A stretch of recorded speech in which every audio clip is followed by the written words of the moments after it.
Hello there! Welcome to my Star Trail image processing tutorial where I'm going to show you how to remove planes and how to stack them in Photoshop and make an image similar to this one. So here we go. First, I take a look at my images through Bridge. I have made a separate folder on my desktop where I export my raw photos into JPEGs, and I export them half the size. Why? Because most computers have a really tough time handling such large image files, especially when you're going to stack them into a video. So generally I use half the size of my images, or if your images are really big, I use 3000 on the longest side. So once I do that, I go to Bridge and I take a look at all my images, and I take a look for airplanes or other things that have worked their way into my images. And then I open up each one individually in Photoshop and I remove them. I really like using the polygonal lasso tool to remove airplane trails because of how close I can actually get to it. So I select it and I hit delete and I choose content aware.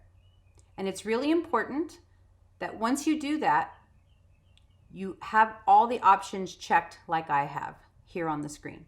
Color adaptation, your blending mode is normal and your opacity is 100. Once you hit that, check it, make sure that there's no weird anomalies, and you should be okay. Close and you save the image. Now, if you have 300-400 photos, this gets pretty daunting, but it's pretty worthwhile. Or you can avoid it by going to a super duper dark sky place that doesn't have any airplanes, but that's kind of impossible. So it's a must. Once I'm done editing all my airplanes out, I go back to Bridge and I select all. I go up to Tools, Photoshop, Load Files into Photoshop Layers. This takes quite a while, so you might want to go grab some coffee or do some household chores and come back when it's done.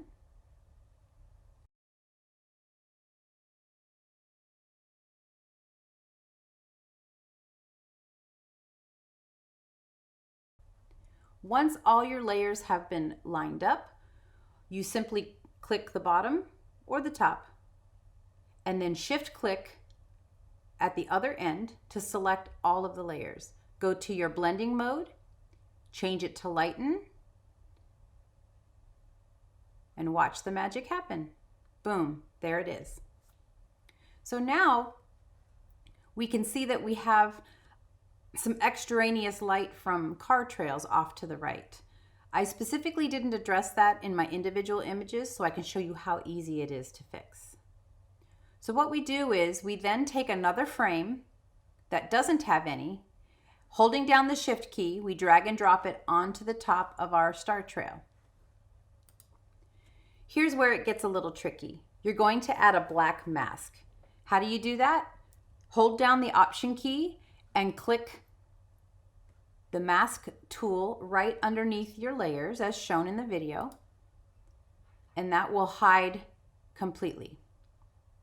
So, making sure you're on your black mask, go to your brush tool, choose a small soft brush, make sure that you are white as your foreground, black as your background, and you're just going to basically paint in the portion of the other images that don't have any light streaks in it. Now I'm going to do the whole bottom because mine had some dead pixels in it, and I'm just showing you how you can use that mask. And if you make a mistake, you just switch to the black brush and paint it out. So from here, we're just going to flatten the entire thing. And from here, you'll want to do your edits, such as levels or contrast, whatever else you like to do, color grading, anything like that. But this is where you start by merging all of your star trails together. I hope you enjoyed this tutorial, and I hope it made you a better photographer. Thanks for watching.